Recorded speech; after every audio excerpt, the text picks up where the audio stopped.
ये है सर्द रेगिस्तान, जम्मू कश्मीर का लद्दाख इलाका, जहां दूर दूर तक सिर्फ पहाड़ियां हैं और है सन्नाटा।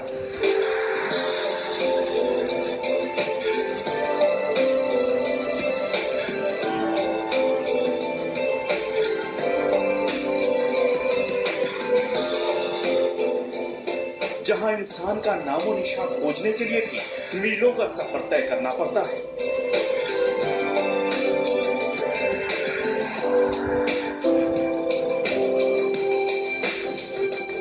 वहीं पर मिल गई है धरती की सबसे चमत्कारी झाड़ी।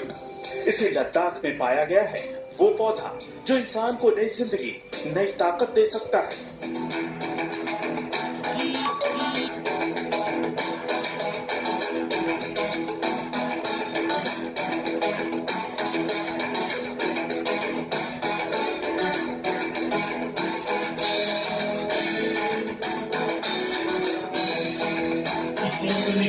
इस पौधे का नाम है सिबक्तन। जी हाँ, लद्दाख के लोग इस चमत्कारी पौधे को इसी नाम से जानते हैं। लेकिन इसी सिबक्तन पौधे को वैज्ञानिक चमत्कारी संजीवनी बूटी बता रहे हैं। वो संजीवनी बूटी जिसने बरसों पहले भगवान राम के भाई लक्ष्मण की जान बचाई थी।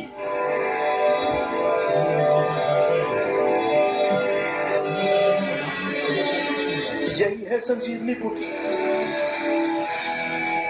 इसी से बची थी लक्ष्मण की जान।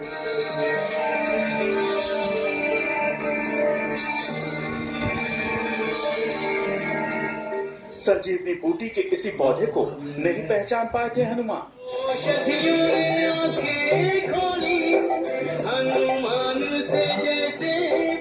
लेकिन रक्षा मंत्रालय से जुड़े संगठन defence institute of high altitude research के वैज्ञानिकों ने पौधे को संजीवनी बूटी के तौर पर पहचाना है। यह पौधा लद्दाख में बहुतायत में पाया जाता है। लद्दाख के लोग इसे सिबक्तन के नाम से जानते हैं। भारतीय वैज्ञानिकों ने हिमालय के इस इलाके में इस अनोखे पौधे की खोज की है। वैज्ञानिकों ने दावा किया है कि यह पौधा धरती का सबसे अद्भुत पौधा है, क्योंकि इसमें एक नहीं अनेक ऐसे औषधीय गुण मिले हैं जो अब तक किसी और पौधे में नहीं देखे गए। इस झाड़ी से लिखे पौधे के फल देखने में ऐसे ही बेहद आकर्षक लग रहे हैं। इसमें कई ऐसे गुण पाए गए हैं जिसकी वजह से इसे कलियों की संजीवनी बूटी कहा जा रहा है। जी हाँ, इसका फल एक ऐसी औषधि के रूप में काम करता है जो हमारे रोग प्रतिरोधक क्षमता यानी इम्यून सिस्टम को रेगुलेट करता है। यानी अगर इसका इस्तेमाल किया जाए तो आदमी हमेशा सेहतमंद और निरोग रह सकता है। ऐसा नहीं है कि पहली बार इंसान ने संजीवनी बूटी की पहचान की हो।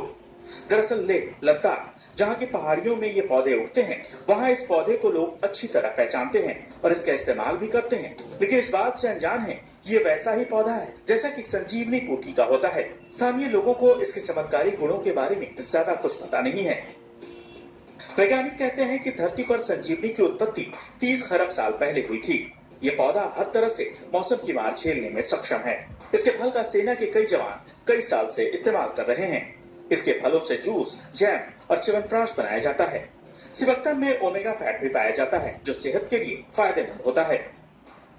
शोध करने वालों के मुताबिक इस पौधे में रेडियो प्रोटेक्टिंग क्षमताएं हैं जो इसे दूसरे पौधे से अलग करती हैं। यानी इसके अद्भुत गुणों को देखते हुए इसे संजीवनी कहना जरा भी बेमानी नहीं है। लैब में विज्ञान की कसौटी पर कसने और परखने के बाद जब वैज्ञानिकों ने चौंकाने वाले नतीजे देखे तो ये सोचने पर मजबूर हो गए, तो क्या रामायण काल का ये वही संजीवनी रूपी पौधा है जिसने लक्ष्मण की जान बचाई थी? ज्यादातर वैज्ञानिकों का मानना है कि ये पौधा बिल्कुल वैसा ही है जैसा कि रामायण में संजीवनी बूटी का जिक्र है। अब जबकि इसके गुणों के बारे में वैज्ञानिकों ने तमाम तरह की खोज कर डाली है, तो इसके फायदे आम जनता तक पहुंचाने की तैयारी की जा रही है। तो आज की खोज खबर में मेरे साथ इतना ही। देखते रहिए तेज।